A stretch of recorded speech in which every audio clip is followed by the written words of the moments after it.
70 के दशक में जब हिंदी सिनेमा एक संक्रमण काल से गुजर रहा था, तब पर्दे पर एक ऐसा चेहरा उभरा जिसने गुस्से को अपनी ताकत बना लिया, अन्याय के खिलाफ उठती आवाज को अपनी पहचान बना लिया और जुल्म के सामने झुकने के बजाय उसे ललकारना अपनी नियति बना लिया। उस चेहरे का नाम था अमिताभ बच्चन और उनकी इसी छवि ने जन्म दिया एंग्री यंग मैन को, जिसने दर्शकों के दिलों पर वो राज किया जो आज तक कायम है।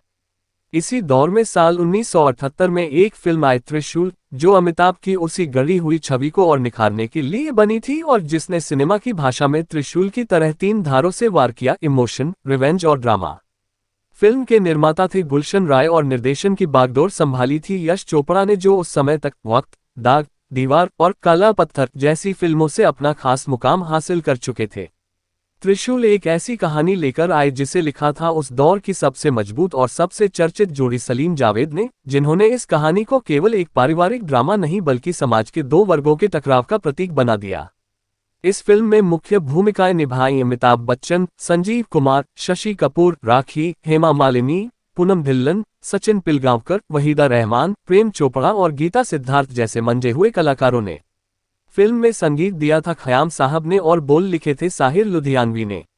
इसके गीतों में वह मिठास थी जो कानों में उतरकर आत्मा को सुकून देती थी। मोहब्बत बड़े काम की चीज है, आपकी महकी हुई जुल्फों को, तू मेरे साथ रहेगा, गांव पूछेगा और जानेमन तुम कमाल करती हो जैसे गीतों ने न सिर्फ फिल्म की कहानी को सहारा दिया बल्कि उसे एक अलग ही ऊंचाई तक पहुंचाया।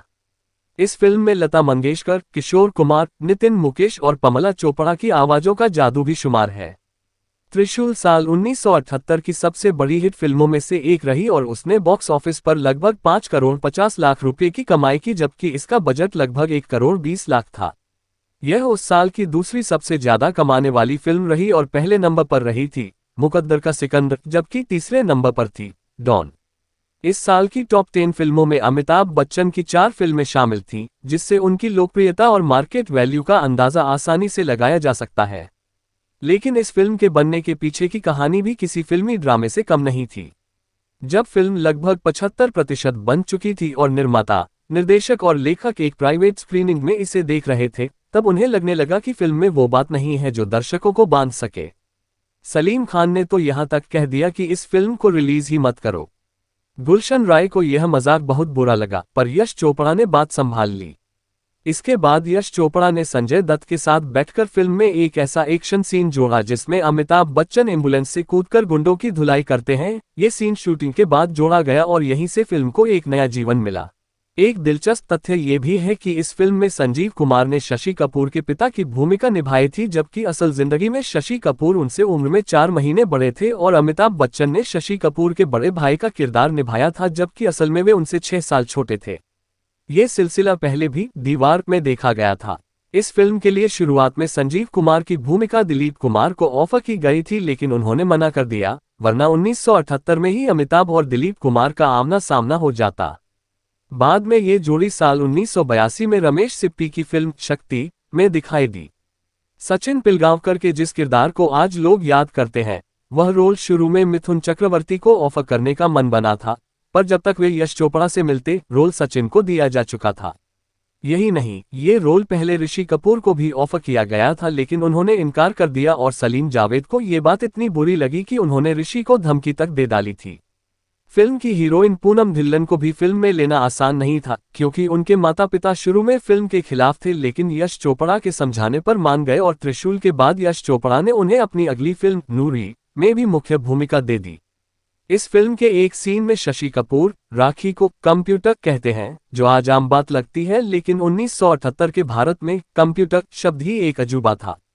एक और दिलचस्प पहलू ये था कि अमिताभ बच्चन की एंग्री यंग मैन की छवि इतनी मजबूत थी कि उन पर रोमांटिक गाने शूट करना मुश्किल होता जा रहा था और त्रिशूल में भी उन्हें सिर्फ एक गाना दिया गया जो भी मोहब्बत का विरोध करता था। इस कारण राखी को उनके साथ कोई रोमांटिक गीत नहीं मिला और यह नुकसान उनके हिस्से गया।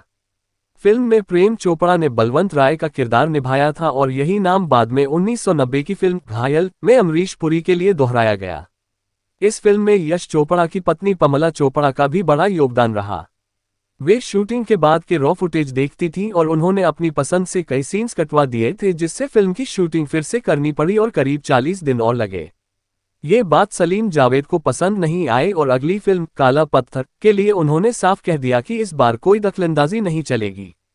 त्रिशूल की कहानी मूल रूप से एक स्क्रिप्ट पर आधारित थी जिसे पहले जितेंद्र और राजेंद्र कुमार करना चाहते थे, लेकिन बाद में यश चोपड़ा और गुलशन राय को बेच दी गई।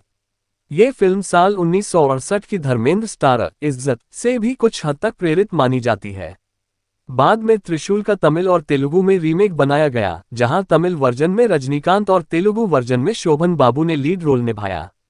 साल 1984 में आई फिल्म उत्तर दक्षिण भी त्रिशूल से ही प्रेरित थी। एक और रोचक तथ्य यह है कि साल 1994 की गोविंदा की फिल्म राजा बाबू में त्रिशूल के दो दृश्यों को दिखाया गया, एक वहीदा रहमान का मौत वाला सीन और दूसरा एम्बुलेंस वाला फाइट सीन, जिन्हें देखकर गोविंदा और शक्ति कपूर की प्रतिक्रिया देखने लायक होती है। इस फिल्म के निर्देशन में गुलशन राय के बेटे राजू राय ने भी असिस्ट किया था, जो बाद में त्रिदेव, विश्वात्मा, मोहरा और गुप्त जैसी हिट फिल्मों के निर्देशक बने और मशहूर अभिनेत्री सोनम से शादी भी की, जो बाद में टूट गई। त्रिशूल के गाने मोहब्बत बड़े काम की चीज है में एक खास बात ये रही कि इसमें किशोर कुमार, लता मंगेशकर और मुकेश के बेटे नितिन मुकेश ये तीनों एक साथ एक ही गीत में गाते सुने गए और यह एक दुर्लभ संयोग था जो फिर कभी दोहराया नहीं गया। त्रिशूल को रिलीज के एक साल बाद चीन और सोवियत यूनियन के सिनेमाघरों में भी दिखाया गया, जहां इसने लाखों टिकट्स की बिक्री की और अमिताभ बच्चन की अंतर्राष्ट्रीय लोकप्रियता को और ऊंचा कर दिया। फिल्म को साल 1979 के फिल्मफेयर अवार्ड्स में 6 नॉमिनेशन मिले: best film, best director, best actor, best actress, best supporting actor और बेस्ट स्टोरी के लिए। लेकिन ये दुर्भाग्य ही रहा कि त्रिशूल को एक भी अवार्ड नहीं मिला।